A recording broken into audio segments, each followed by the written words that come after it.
Now at 6, a Pittsburgh man is charged with murder for a weekend shooting.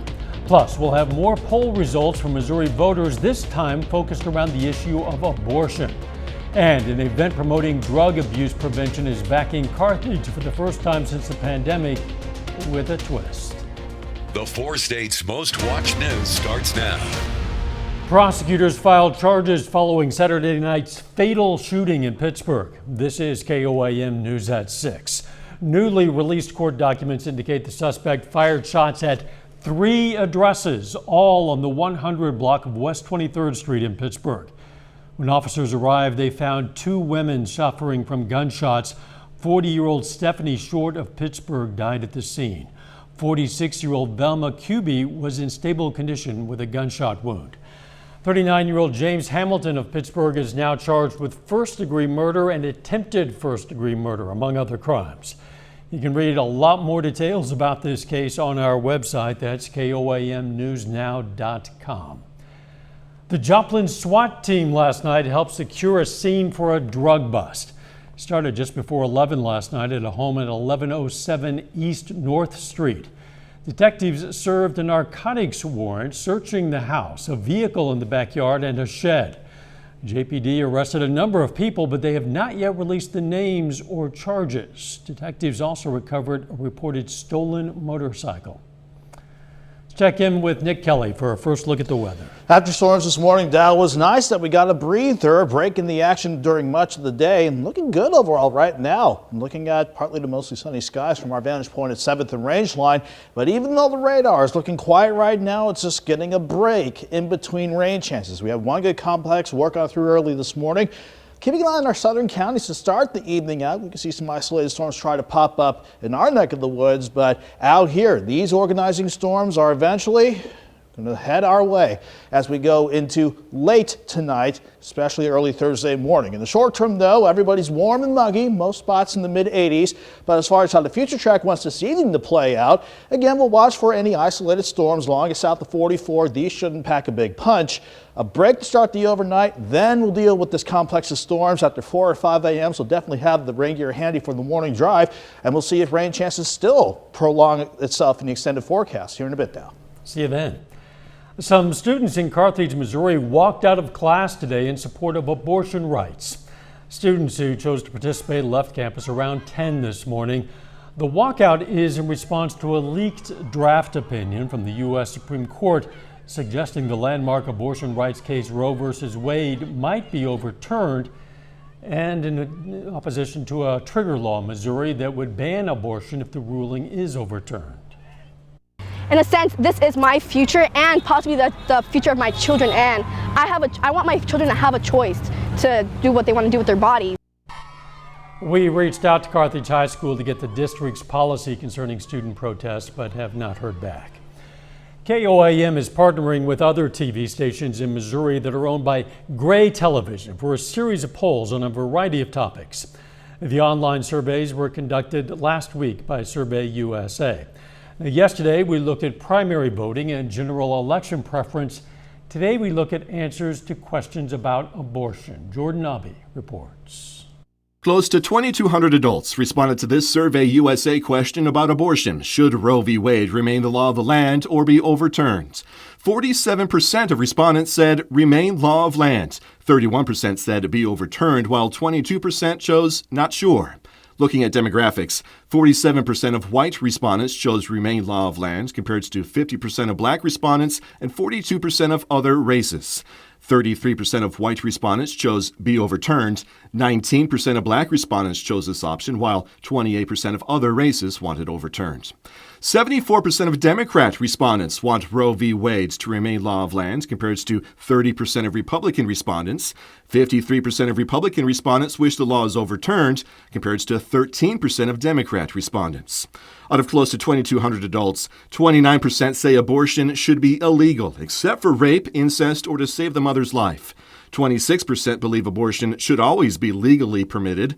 22% shows legally permitted with some limitations. If Roe v. Wade is overturned, an existing state law in Missouri would take effect, automatically banning all abortions, including those in cases of rape and incest. 58% of close to 2,200 adult respondents said they would oppose this state law. 23% said they would support it. You can visit our website for many more findings in this statewide Missouri poll, koamnewsnow.com/elections. Tonight at 10, we're going to hear how Missourians feel about the economy, and we're going to have more poll results through the end of the week. Missouri Governor Mike Parson has signed a new congressional redistricting map into law. The new districts are expected to continue Republicans' edge in upcoming elections. Missouri had been one of the last states to enact new U.S. House districts based on the 2020 census. Because it took so long, Secretary of State Jay Ashcroft warned that local election authorities might not have enough time to accurately adjust everyone's voting addresses in time for the August 2nd primaries. The highest court in Kansas upheld a Republican redistricting law that makes it harder for the only Democrat in the Kansas congressional district to win re-election. The state Supreme Court refused for now to declare that the Kansas Constitution forbids overly partisan gerrymandering. The map splits the Kansas City area between two districts and puts the Democratic college town of Lawrence in the first district with heavily Republican central and western Kansas.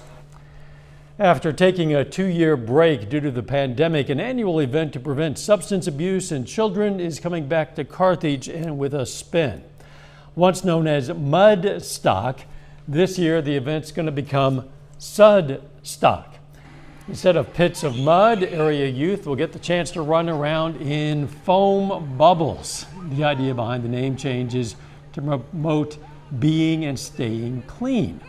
Organizers also say it's even more important to be back following an uptick in substance abuse during the pandemic.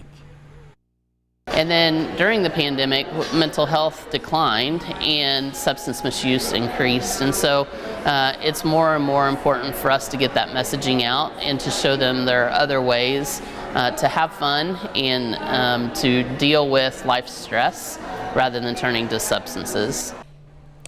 Sudstock is going to take place on June 25th. We're going to have more about this event and how it aims to help area youth tonight at 10. Coming up, a celebration of our first responders. Why a state representative and other officials were at the Met Station today in downtown Joplin. I'm Jalen Banks with more on the story.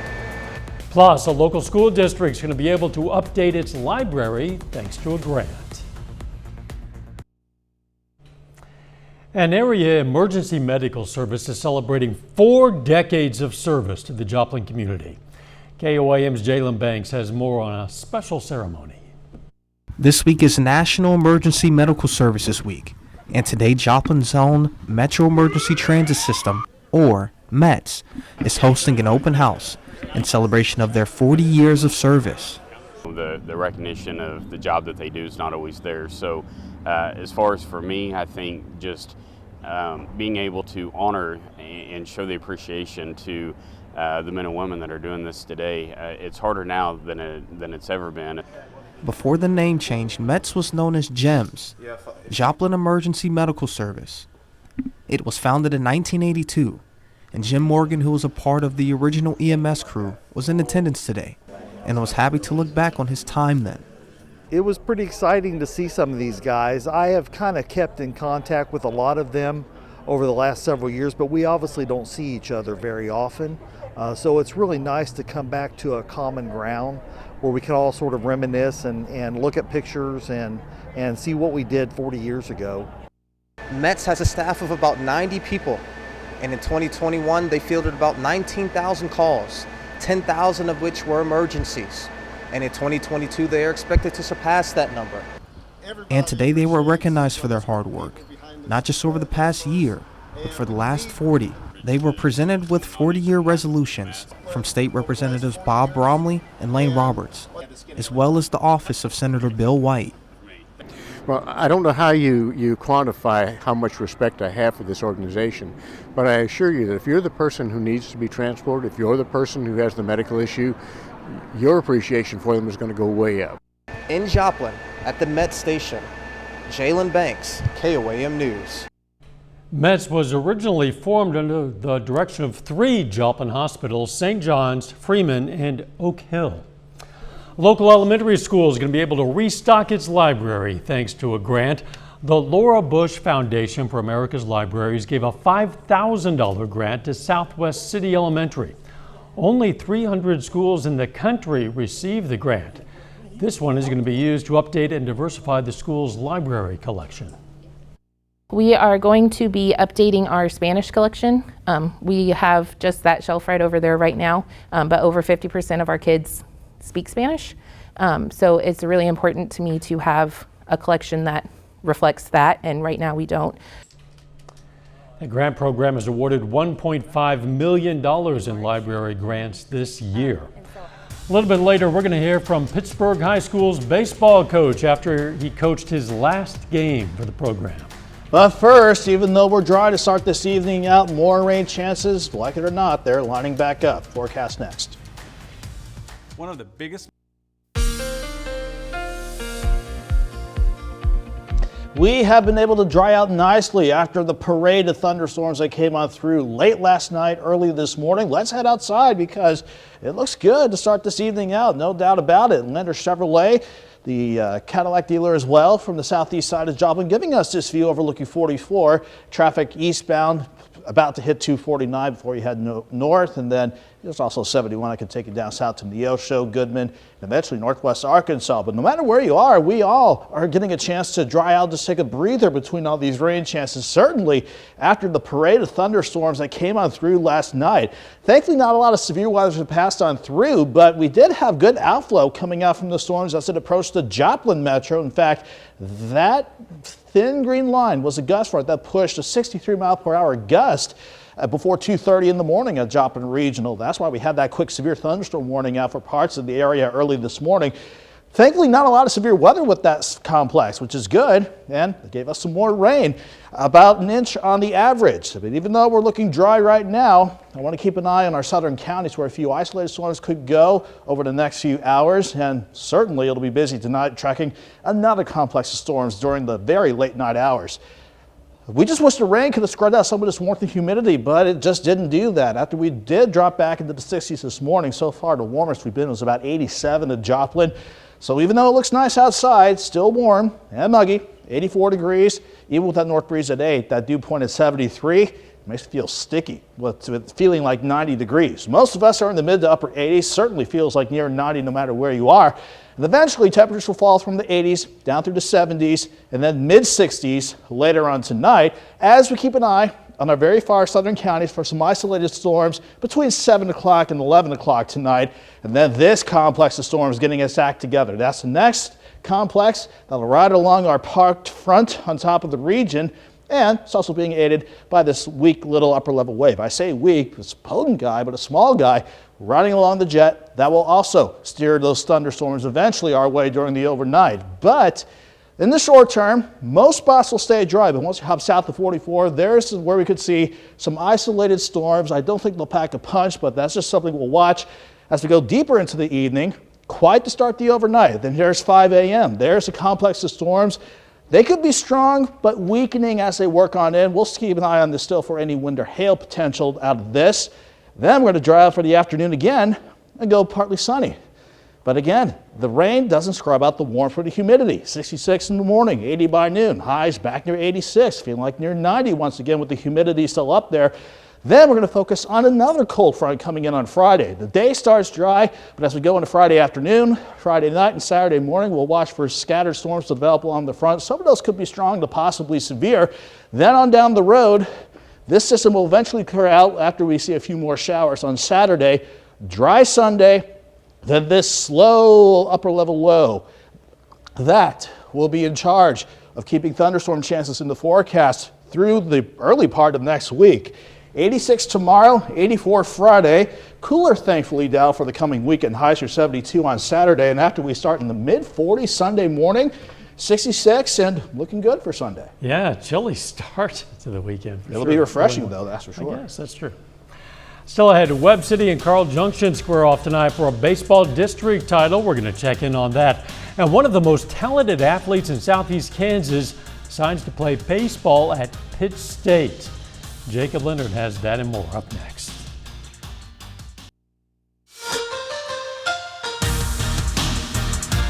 Well, tonight is championship night at the Class 5 District 7 baseball tournament in Neosho. And we have a COC rivalry game in the championship with the Webb City Cardinals hitting the field against Carl Junction. This one just now getting started in Neosho. The game is scoreless in the bottom of the first.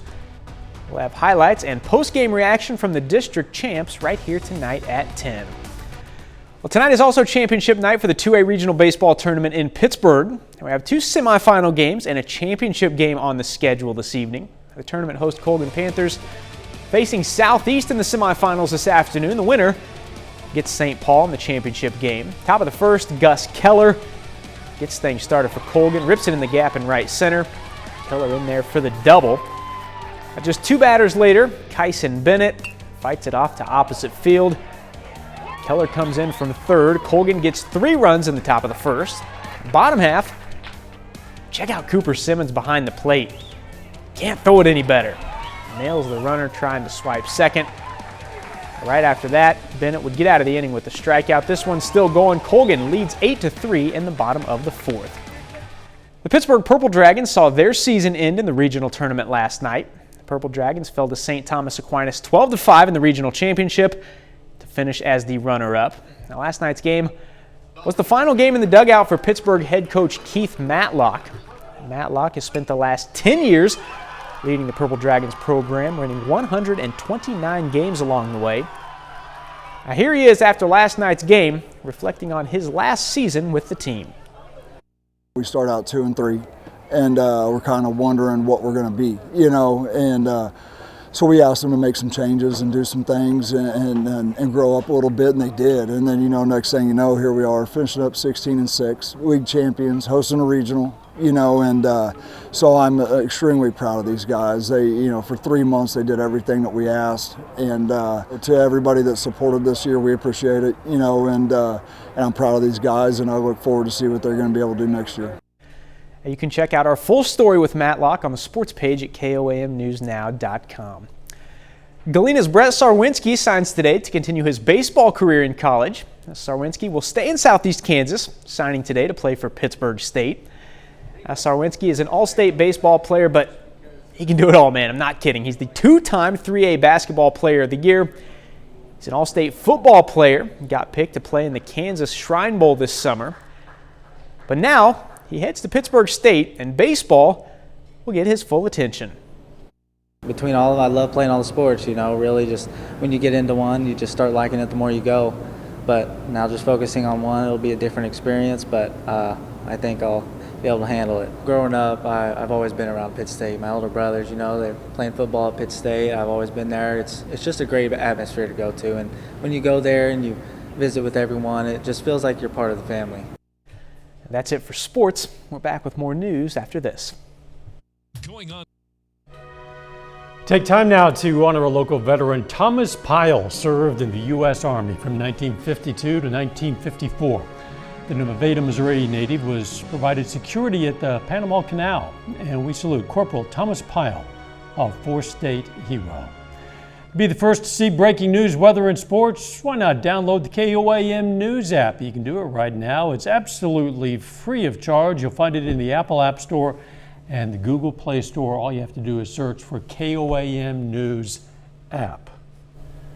Chance we're going to get some more showers tonight, Nick. Yeah, a couple of scattered storms this evening down in our very far southern counties, but the better shot will be with another complex coming in early tomorrow morning. Then we're dry for the rest of tomorrow, but warm and muggy still with highs near 86. How about a final sports note? Don't forget to join us tonight at 10. We'll have the highlights from the 2A Regional Championship in Pittsburgh. Also, that Webb City Carl Junction rivalry game for the district title. We'll have all that post-game reaction coming up tonight at 10. I will remember to join us Hope tonight at 10. Hope you do as well. We'll see you then. Let's make it a great evening.